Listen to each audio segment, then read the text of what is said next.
Hello friends, എല്ലാവർക്കും ഈ വീഡിയോയിലേക്ക് സ്വാഗതം. ഇന്ന് ടോട്ടൽ 3 ട്രേഡാണ് എടുത്തിട്ടുണ്ടായിരുന്നത്. ഇന്നത്തെ ട്രേഡിൽ ഏകദേശം 10,000 റുപ്പീസ് ആണ് നമുക്ക് പ്രോഫിറ്റ് ഉണ്ടാക്കാൻ കഴിഞ്ഞിട്ടുള്ളത്. ഞാൻ കാര്യമായിട്ട് ബാങ്ക് നിഫ്റ്റിയിലാണ് ട്രേഡ് എടുത്തിട്ടുണ്ടായിരുന്നത്. ബാങ്ക് നിഫ്റ്റിയിൽ ഒരു പുട്ട് ഓപ്ഷൻ സെല്ല് ചെയ്യുകയാണ് ചെയ്തത്. ഇന്നത്തെ ട്രേഡിന്റെ ലോജിക്കിലേക്ക് പോവാം. ആക്ച്വലി ഇത് 15 മിനിറ്റ്സിന്റെ ഒരു ബാങ്ക് നിഫ്റ്റിയുടെ ചാർട്ടാണിത്. 15 മിനിറ്റ്സിന്റെ ചാർട്ട് നമ്മൾ പറഞ്ഞിട്ടുണ്ടായിരുന്നു, ഇങ്ങനെ ഒരു ട്രെൻഡ് ലൈൻ ഫോം ചെയ്തിട്ടുണ്ട് എന്നുള്ള കാര്യം അനാലിസിസ് ചെയ്ത സമയത്ത് പറഞ്ഞിട്ടുണ്ടായിരുന്നു, കഴിഞ്ഞ അനാലിസിസ് ചെയ്ത സമയത്ത്. സോ ഞാൻ എടുത്ത ഒരു എൻട്രി എന്ന് പറയുന്നത്, ഇന്ന് മാർക്കറ്റ് ഓപ്പൺ ചെയ്ത് ഈ ഒരു ലെവലിൽ വന്ന് സപ്പോർട്ട് എടുത്ത സമയത്താണ് ഞാനൊരു എൻട്രി എടുത്തത്. ഈ ഒരു ലെവലിൽ സപ്പോർട്ട് എടുത്ത എൻട്രിയാണ്, സമയത്താണ് എൻട്രി എടുത്തത്. അങ്ങനെ രണ്ട് എൻട്രികളാണ് എടുത്തിട്ടുണ്ടായിരുന്നത്. ഈ ഒരു ലെവലിൽ ബുക്ക് ചെയ്ത് അങ്ങനെ ഏകദേശം ബാങ്ക് നിഫ്റ്റിയിൽ ഒരു 10,000 റുപ്പീസിന്റെ അടുത്താണ് നമുക്ക് പ്രോഫിറ്റ് നേടാൻ കഴിഞ്ഞിട്ടുള്ളത്. ഈ ഒരു എൻട്രി എനിക്ക് മിസ്സായി എടുക്കാൻ കഴിഞ്ഞിട്ടുണ്ടായിരുന്നില്ല. ഈ ഒരു ട്രെൻഡ് ലൈൻ ബ്രേക്ക് ചെയ്ത് ഇവിടുന്ന് ഒരു റെസിസ്റ്റൻസ് എടുത്ത് നല്ലൊരു ഓപ്പർച്യൂണിറ്റി ആയിരുന്നു. ഈ ഒരു ട്രെൻഡ് ലൈൻ വരെ നമുക്ക് പ്രോഫിറ്റ് ബുക്ക് ചെയ്യാനുള്ള, കാരണം ഓൾറെഡി ടൈം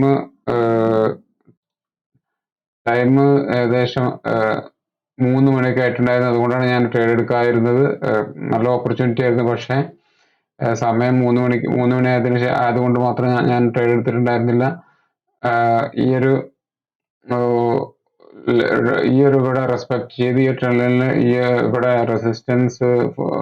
റെസിസ്റ്റൻസ് എടുത്തുകൊണ്ട് ഈ ഒരു ലെവൽ വരെയാണ് വന്നിട്ട് മാർക്കറ്റ് ക്ലോസ് ചെയ്തത്. ഈ ഒരു ട്രെൻഡ് ലൈനെ ബ്രേക്ക് ചെയ്തിട്ടില്ല, അതിന്റെ മുകളിലാണ് ക്ലോസ് ചെയ്തിട്ടുള്ളത്. ഇപ്പോഴും ബുള്ളിഷ് ട്രെൻഡ് തന്നെയാണ് ബാങ്ക് നിഫ്റ്റി എന്ന് പറയുന്നത്, ബെയറിഷ് എന്ന് പറയാനായിട്ടില്ല.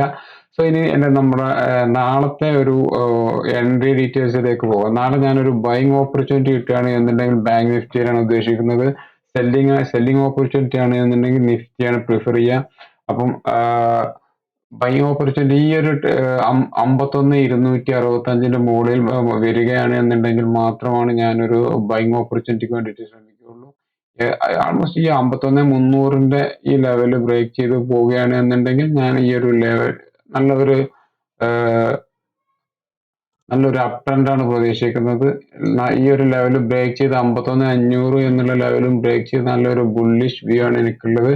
പക്ഷെ അതിന് ഈ മാർക്കറ്റ് ഏകദേശം ഈ ഒരു ലെവൽ 51,300 സേഫ് ആയിട്ടുള്ള എൻട്രി എന്ന് പറഞ്ഞു കഴിഞ്ഞാൽ ഈ ഹൈ ബ്രേക്ക് ചെയ്യുന്നതായിരിക്കും. ഈ ഹൈ ബ്രേക്ക് ചെയ്ത് ക്ലോസ് ചെയ്യുകയാണ് എന്നുണ്ടെങ്കിൽ നമുക്ക് നല്ല ഒരു അപ് ട്രെൻഡ് 51,500 എല്ലാം ബ്രേക്ക് ചെയ്ത് 51,800 ലെവൽ വരെ വരാനുള്ള സാധ്യത വളരെ കൂടുതലാണ്. സോ എൻ്റെ ഒരു ബൈങ് ഓപ്പർച്യൂണിറ്റി എന്ന് പറഞ്ഞു കഴിഞ്ഞാൽ 51,265 മുകളിൽ വന്നു കഴിഞ്ഞാൽ മാത്രമാണ് ഞാൻ ശ്രമിക്കുക.